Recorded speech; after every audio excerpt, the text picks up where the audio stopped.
First, we make our habits, then our habits make us. Take a moment to reflect on that. Every morning you wake up, every decision you make, every small action you repeat, it creates the person you're becoming. Success, failure, happiness, they don't just appear suddenly. They are built brick by brick through the habits you cultivate, often without even noticing. Welcome to today's episode, my friends. In this session, we'll take a deep dive into Charles Duhigg's powerful book, The Power of Habit. This book is not just about psychology, it's about transformation. It shows us how habits govern our lives, how businesses and societies are shaped by them, and most importantly, how we can reprogram our own patterns to create lasting change. So grab your coffee, take a deep breath, and let's unravel the hidden power of habits. So let's dive into the science of habit. Every habit in our lives, good or bad, follows a loop. Dahek calls this the habit loop, and it has three key elements. First, the cue, the trigger that sets your brain into motion. Two, the routine, the actual behavior or action. Three, the reward, the payoff your brain receives, which makes you want to repeat the cycle. Imagine this. Every afternoon, you feel tired around 3 p.m. You walk to the kitchen, grab a cookie, eat it, and feel a little burst of energy.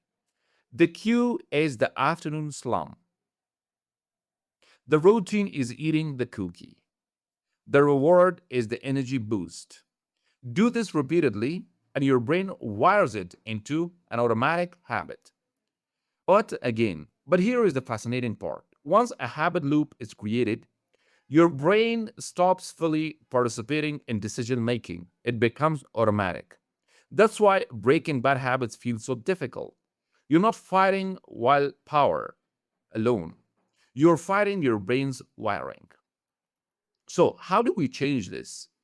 Dahek reveals what he calls the golden rule of habit change. Keep the cue, keep the reward, change the routine. Take the cookie example. The cue is still afternoon slump, and the reward is still that burst of energy. But instead of reaching for a cookie, what if you take a short walk, or grab a cup of coffee, or talk to a colleague? The brain still gets the reward, but through a healthier routine.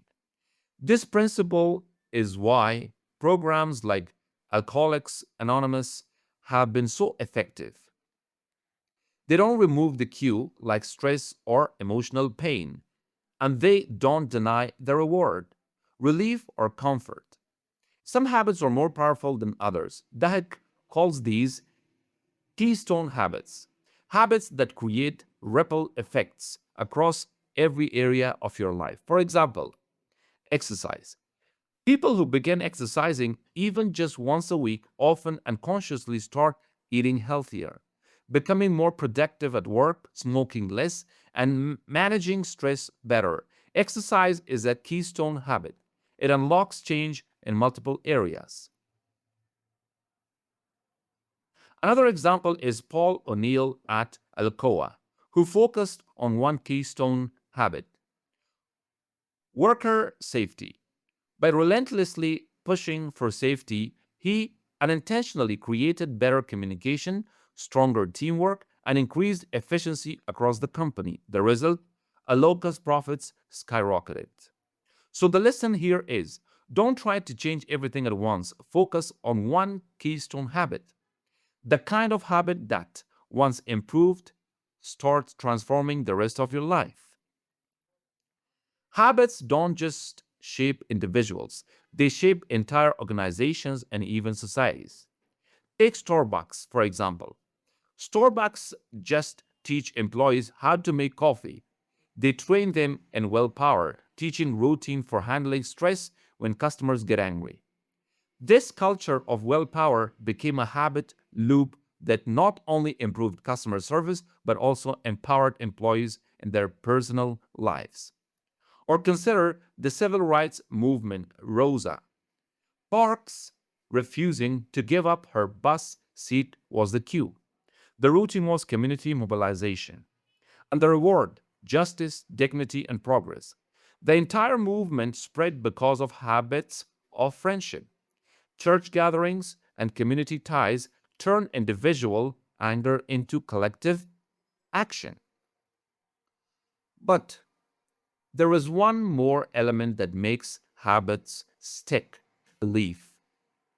Dahek shows that real transformation happens when people not only change their routines but also begin to believe that change is possible. Think about anyone who has overcome addiction.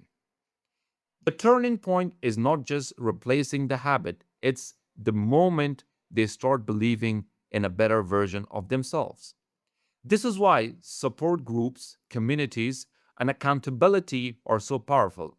Alone, we may fall back into the old routines. Together, with shared belief, we rise. So, how can we apply all this to your own life? Here is a roadmap. One, identify the cue. What triggers your habit? Is it stress, boredom, time of day? Experiment with routines. Try new behaviors. When the cue appears, replace smoking with gum or Netflix binge with a 10-minute walk. 3. Find a reward. Make sure your brain still feels satisfied. Track your progress, celebrate small wins, and acknowledge your improvement. 4. Focus on keystone habits. Don't try to change everything. Focus on one powerful habit that creates ripples, like exercise, journaling, or daily planning. 5. Believe in change. Surround yourself with people who inspire you, support you, and hold you accountable. My friends, habits are not destiny, they are patterns, and patterns can be written. As Charles Duhigg reminds us, the power of habit is not about becoming someone else, it's about becoming the best version of yourself, one small choice at a time. Remember, every cue is a chance, every routine is a choice, and every reward is a step toward the life you are creating. So the question is, what habit will you start changing today? Peace and love, Hamza.